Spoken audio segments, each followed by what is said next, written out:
Hello, bachcho. Let's read this question. So this question says, a bullet of mass small m is fired from a gun of mass capital M. The recoiling gun compresses a spring of force constant k by distance small d. Then the velocity of the bullet. Bullet की बच्चों आपको यहाँ पर क्या बतानी है, velocity बतानी है. ओके, तो चलिए इस क्वेश्चन को अब हम सॉल्व करते हैं.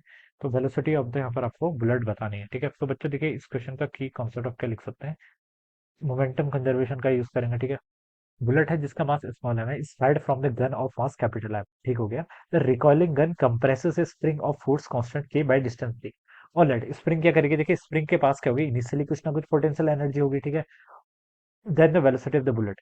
ठीक है, और ये पोटेंशियल एनर्जी क्या आपकी कन्वर्ट होगी किसमें, आपकी काइनेटिक एनर्जी किसमें. देखिए ऐसा इसको एज्यूम कर लीजिए. ठीक है, मोमेंटम कंजर्वेशन भी लिख लीजिए और एनर्जी का भी हमें यहाँ पर यूज करना पड़ेगा. क्या लिख सकते हैं, momentum conservation. This will be the key concept of this question. ठीक है, अगर हम बुलेट प्लस के गन को एक सिस्टम कंसिडर कर लेता हूँ. मान लीजिए इस तरीके से आपकी कोई बुलेट है. ठीक है, दिस इज अ बुलेट जिसका मास कितना आपका कैपिटल एम के इक्वल है. इसमें आपकी क्या है, सॉरी ये आपकी गन है, गन में एक आपकी बुलेट है जिसका मास कितना है, स्मॉल है. इनिशियली दोनों रेस्ट पर थे. ठीक है, तो इनिशियल मोमेंटम किसके इक्वल होगा, जीरो के इक्वल होगा. फाइनली देखिए बच्चों, ये जब आपकी बुलेट बाहर निकल गई, ठीक है, स्मॉल एम इसके पास कितनी वेलोसिटी, मान लीजिए स्मॉल वी के इक्वल है, तो इस पर रिकॉइल फोर्स लेगा किसमें, बैकवर्ड डायरेक्शन में, तो इसके पास मोमेंटम आएगा, इसकी वेलोसिटी आप कैपिटल वी के इक्वल मान लीजिए. ठीक है, तो मोमेंटम कंजर्वेशन से बच्चों देखिए मैं क्या बता सकता हूँ. मोमेंटम कंजर्वेशन लगाए कि ये तो समझ में आ गया ना. इनिशियली देखिए मैं इस बुलेट और गन को एक ही सिस्टम कंसिडर कर रहा हूँ, तो इसमें कोई एक्सटर्नल फोर्स नहीं लग रहा है. ठीक है, ठीक है. यहाँ पर तो हम क्या लिख सकते हैं, मोमेंटम कंजर्वेशन से इनिशियल मोमेंटम पूरे सिस्टम का जीरो था.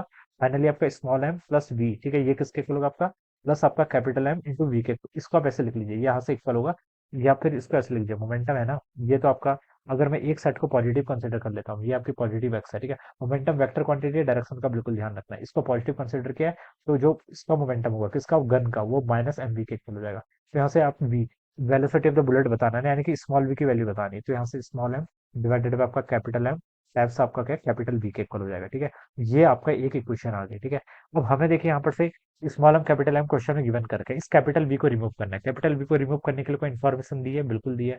The recalling gun compresses spring of force constant K by distance. ठीक है, जबकि रिकॉलिंग गन है वो क्या कर रही, स्प्रिंग को कंप्रेस कर रही है. अब बच्चों देखिए स्प्रिंग के अंदर कुछ एनर्जी स्टोर्ड होगी. ठीक है, कंप्रेस हो रही, तो कौन सी होगी, इलास्टिक पोटेंशियल एनर्जी. और वो किसके इक्वल होती है, के टाइम्स जितना उसमें क्या होता है आपका एक्सटेंशन होता है, यानी कि कंप्रेशन या फिर एलोंगेशन, वो डी के इक्वल हुआ है, क्वेश्चन बोला गया. तो यहाँ पर हम लिख सकते हैं इसके पास इनिशियली क्या होगी, पोटेंशियल एनर्जी होगी, जो हाफ के डी स्क्वायर के इक्वल होगी. ठीक है, अब क्या हुआ, उसके बाद देखिए ये बुलेट को क्या करेगी, जो गन है, जैसे ही हम इसको क्या करेंगे, कंप्रेस कर रहे हैं, तो इसके पास देखिए इतनी एनर्जी स्टोर थी. उसके बाद जैसे ही हम इसको प्रेस करेंगे, ट्रिगर को प्रेस करेंगे, तो ये पोटेंशियल एनर्जी आपकी कन्वर्ट हो जाएगी किसमें, आपकी काइनेटिक एनर्जी में. क्योंकि जो आपकी गन है, गन आपको पीछे को धक्का देती है ना, तो हम लिख सकते हैं पीछे के पास सर्विस पे क्या होगी, काइनेटिक एनर्जी, जो किसके इक्वल होगी, हाफ टाइम्स आपकी गन का मास कैपिटल एम इंटू उसकी वेलोसिटी वी का स्क्वायर. ये आपकी इक्वेशन होगी. ठीक है, अब बच्चों देखिए, अब यहाँ से टू से टू कैंसिल कर लीजिए. कैपिटल वी का स्क्वायर ये किसके इक्वल हो जाएगा, आपका के डी का स्क्वायर डिवाइडेड बाय आपका कैपिटल एम. और यहाँ से आप लिख सकते हैं कैपिटल वी की वैल्यू जाएगी आपकी अंडर रूट के बाई कैपिटल एम टाइम्स आपका डी के इक्वल. ठीक है, ये वैल्यू होगी कैपिटल एम है. ठीक है, ये वैल्यू आपकी कैलकुलेट होगी. अब इस एक्सप्रेशन में रख लीजिए, देखिए आपका आंसर आ गया, capital small M divided by capital M और वी वेलोसिटी. वेलोसिटी किसके equal, under root of K divided by आपका क्या है, कैपिटल एम टाइम्स आपका डी. ठीक है, ये हो जाएगा. अब यहाँ से देखिए आप क्या कर लीजिए, कुछ मिस्टेक हुई है क्या, यहाँ पर आपका कैपिटल एम आएगा. ठीक है, यहाँ पर आपका कैपिटल एम है. ठीक है, ये सॉरी नीचे आपका, और यहाँ से आपका वी हो जाएगा.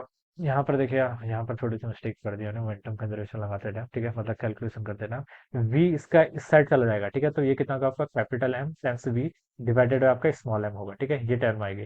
तो यहाँ पर देखिए आपका capital M by small M के इक्वल होगा, कितना होगा, कैपिटल एम बाई आपका स्मॉल एम. ठीक है, ये होगा. ठीक है, अब बच्चों देखिए इसको आप आगे सॉल्व कर लीजिए. आगे देखिए कैसे सॉल्व करेंगे, वी की वैल्यू हो जाएगी, देखिए बाहर आपका क्या है, कैपिटल एम, इसको मैं अंदर लेके चला गया. ठीक है, स्मॉल एम को मैंने बाहर ही रख दिया. ठीक है, तो ये आपका के टाइम्स आपका कैपिटल एम अंडर रूट के अंदर रहेगा, तो कैपिटल एम का स्क्वायर हो जाएगा डिवाइडेड बाय कैपिटल एम ऐसे रहेगा. डी पीछे था, डी को मैं आगे लेके आ गया, तो इतना बच जाएगा. कितना हो गया, देखिए आपका डी डिवाइडेड बाय आपका स्मॉल एम. ठीक है, टाइम्स कितना हो जाएगा यहाँ पर, के टाइम्स आपका कैपिटल एम हो जाएगा. ठीक है, ये ये भी तो ऑप्शन, हाँ ये ऑप्शन में गिवन कर रखा है. देखिए ये गिवन कर रखा है, कहाँ थर्ड ऑप्शन में गिवन किया है.